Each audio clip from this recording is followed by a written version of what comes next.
बिस्मिल्लाहिर्रहमानिर्रहीम। आज हुकूमत ने अवाम की आंखों में धूल झोंकने की कोशिश की है। हुकूमत ने एक बार फिर ऐसा अवाम कुश और गरीब दुश्मन बजट पेश किया है जिसका सादा लफ्जों में सिर्फ एक ही मतलब है कि गरीब से सब कुछ छीन लो और अमीर को सब कुछ बख्श दो। हुकूमत ने कहा था कि हम टैक्स में रिलीफ देंगे। पहला शुबा कुछ रिलीफ शायद तकरीर में नजर आता है, लेकिन हकीकत क्या है? पहले जिस शख्स की सालाना आमदन 12 लाख रुपए थी, यानी जो 1 लाख रुपए माहाना कमाता था, वो साल में तकरीबन 30,000 रुपए टैक्स देता था। अब हुकूमत ने इसे कम करके तकरीबन 6,000 रुपए कर दिया, यानी कि 24,000 रुपए का रिलीफ दिया है। लेकिन दूसरी तरफ हुकूमत ने महंगाई का बोझ अवाम पर डाल दिया। आप खुद अगले साल के लिए 8.5% महंगाई का हदफ दे रहे हैं, यानी एक जेब में 2 रुपए डाले और दूसरी जेब से 6.5 रुपए निकाल लिए। अवाम इतनी भी सादा नहीं है जनाब कि ये सब ना समझ सके। अगर आप कहते हैं कि मुल्क में महंगाई नहीं है, तो फिर 8.5% महंगाई का हदफ क्यों रखा गया है? बजट के आदाद शुमार साफ बता रहे हैं कि हुकूमत की आमदनी 58 और खर्चा रुपया है। हुकूमत का कुल खर्चा 18,000 अरब रुपए है, जबकि मुतवक्का आमदन सिर्फ 11,000 अरब रुपए है। ये जो 7,000 अरब का बड़ा खसारा है, ये हुकूमत अपनी जेब से नहीं बल्कि मजीद बैनुल अक़वामी कर्जे लेकर पूरा करेगी, टैक्सेस लगा के पूरा करेगी, जिसका सूद कल को आपकी और हमारी नस्लें चुकाएंगी और चुका रही हैं। इन कर्जों का इस्तेमाल कहां होगा, यह भी आज के बजट में वाज़ेह कर दिया गया है।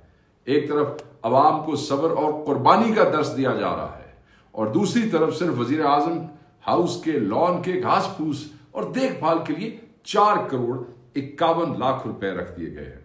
वजीर आजम हाउस का कुल बजट 90 करोड़ 54 लाख रुपए के करीब तजवीज किया गया है, जिसमें मुलाजमीन के लिए 58 करोड़, गाड़ियों के काफिले के लिए तकरीबन 7 करोड़ रुपए शामिल है लगभग।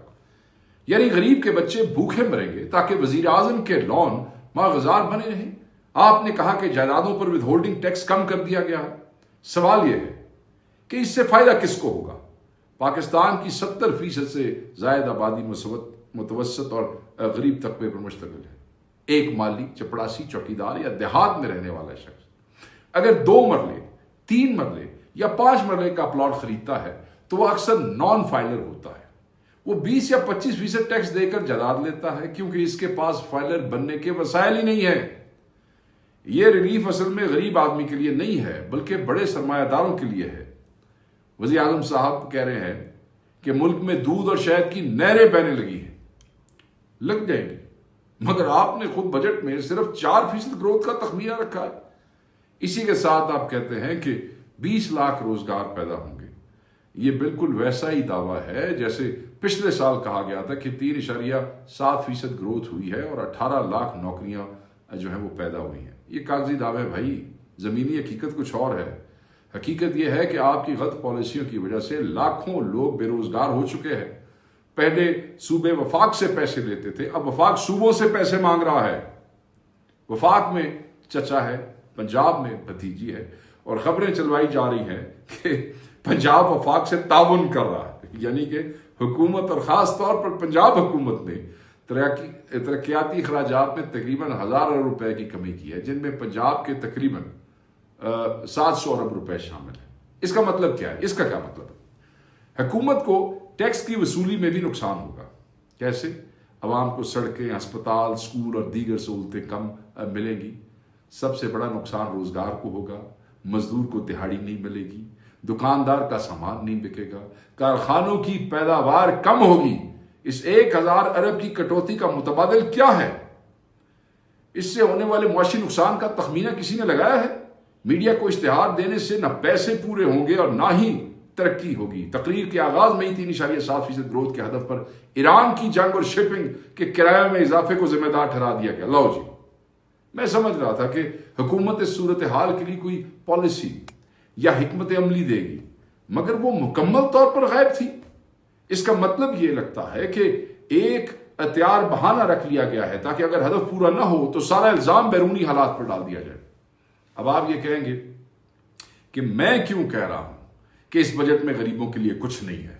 सुन लो, इसकी वजह यह है कि जो 2 करोड़ 15 लाख सार्फिन इस वक्त सस्ती बिजली हासिल कर रहे हैं, 200 यूनिट से कम, खदशा है कि जांच पड़ताल के बाद इनकी तादाद कम होकर शायद 90 लाख या 1 करोड़ भी ना रह जाए।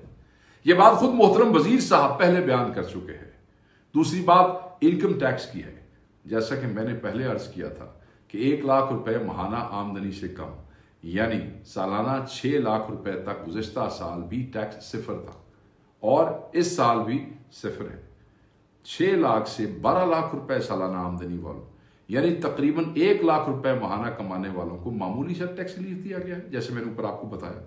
आप ये सवाल उठाएं कि मुल्क की तकरीबन 80% आबादी की आमदनी 6 लाख रुपए सालाना से भी कम है। हुकूमत ने इन लोगों को क्या रिलीफ दिया भाई? चलिए 6 लाख से 12 लाख रुपए आमदनी वालों को कुछ टैक्स रिलीफ दे दिया होगा, कोई बात नहीं, लेकिन इसका हकीकी फायदा कितना है? दूसरी तरफ आप इन्हीं लोगों को सस्ती बिजली की सहूलत से भी महरूम करने की तैयारी कर रहे हैं। जो 100 यूनिट या इससे कम बिजली के इस्तेमाल करते हैं। लिहाजा हकीकत है कि इस बजट में गरीब तबके के लिए कोई मुअस्सर और पायदार रिलीफ नजर नहीं आता। हुकूमत ने सरकारी मुलाजमीन की तनख्वाहों में मामूली सा इजाफा किया, जबकि पेंशनर्स के लिए मामले में बेहिसी दिखाई जा रही है। हम पेंशनर्स के साथ खड़े हैं भाई, इनके साथ नाइंसाफी काबिल कबूल नहीं। ये बजट आम आदमी की बजाय इशराफिया के लिए बनाया गया लगता है। बिजनेस क्लास ट्रेवल पर एक्साइज ड्यूटी खत्म कर दी गई है। सोचो, क्रेडिट कार्ड की गैर मुल्की ट्रांजैक्शन पर टैक्स 5% से कम करके 0.5% कर दिया गया है। सवाल यह है कि बैरून मुल्क क्रेडिट कार्ड से खर्च करता कौन है? गरीब आदमी तो नहीं करता। गरीब आदमी या इशराफिया।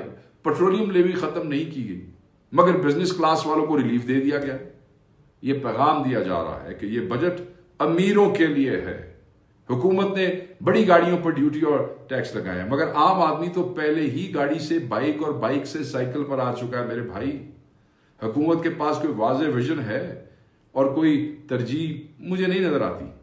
हुकूमत चंद हजार रुपए का रिलीफ जो है वो देकर अवाम पर महंगाई, बेरोजगारी और तरक्याती कटौतियों का कहीं बड़ा बोझ डाल रही है। अवाम अब आदाद शुमार के खेल को समझ चुके हैं। हुकूमत ने यह नहीं बताया कि इस बजट का सबसे बड़ा हिस्सा कहां जा रहा है जी। इस साल बजट में 8,054 अरब रुपए सिर्फ पुराने कर्जों का सूद चुकाने के लिए रखे गए हैं। डेट सर्विसिंग यानी मुल्क की कुल टैक्स आमदन का आधे से ज्यादा हिस्सा तो सिर्फ सूद देने में चला जाएगा है जी। और तरक्याती कामों के लिए भी कुछ खाक नहीं बचेगा। यह बजट अवाम का नहीं बल्कि फॉर्म 47 की हुकूमत का एक ऐसा शाहाना बजट है जिसमें सिर्फ अशराफिया का फायदा है।